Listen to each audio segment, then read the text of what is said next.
మీరు కూడా fat loss చేస్తుంటే మీరు మ్యాక్రోస్ డిస్ట్రిబ్యూషన్ తెలుసుకోవాలి. అంటే డైలీ ఎంత ప్రోటీన్ తినాలి, ఎంత ఫ్యాట్స్ తినాలి, ఎంత కార్బోహైడ్రేట్స్ తినాలి. ప్రోటీన్ 1 గ్రామ్కి 4 క్యాలరీస్ ఉంటాయి. అదే ఫ్యాట్స్ 1 గ్రామ్కి 9 క్యాలరీస్ ఉంటాయి. కార్బోహైడ్రేట్స్ 1 గ్రామ్కి 4 క్యాలరీస్ ఉంటాయి. ఇప్పుడు ఎగ్జాంపుల్కి మన వెయిట్ 60 అనుకుంటే 60 × 2.2 × 15 వేస్తే 1980 క్యాలరీస్ వస్తుంది. ఇది మన మెయింటెనెన్స్ క్యాలరీస్. ఇప్పుడు protein and fats and carbohydrates body weight into 2 grams తీసుకోవాలి. 60 × 2 గ్రామ్స్ తీసుకుంటే 120 గ్రామ్స్ తీసుకోవాలి ప్రోటీన్ డైలీ.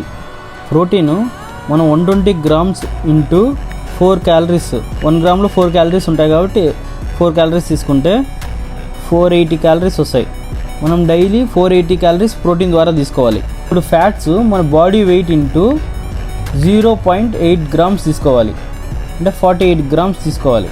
ఇప్పుడు 48 × 9 క్యాలరీస్ వేస్తే 432 క్యాలరీస్ మనం ఫ్యాట్స్ నుండి తీసుకోవాలి. కార్బోహైడ్రేట్స్ ఎలా తీసుకోవాలంటే మన టోటల్ క్యాలరీస్లో 1980లో మైనస్ ఫస్ట్ ప్రోటీన్ క్యాలరీస్ తీసేయాలి. 432 మన ఫ్యాట్స్ క్యాలరీస్ తీసేయాలి. వచ్చింది మన కార్బోహైడ్రేట్ క్యాలరీస్ డివైడెడ్ బై 4 తీసుకోవాలి. ఎందుకంటే మన కార్బోహైడ్రేట్స్ 1 గ్రామ్ × 4 క్యాలరీస్ అనుకున్నాగా. ఇప్పుడు వచ్చేది 267 క్యాలరీస్. ఈ 267 క్యాలరీస్ మన కార్బోహైడ్రేట్స్ నుండి తీసుకోవాలి. ఇప్పుడు మీరు ఫ్యాట్ లాస్ అవ్వాలంటే మన మెయింటెనెన్స్ క్యాలరీస్లో నుండి 300 or 500 మైనస్లో తినాలి.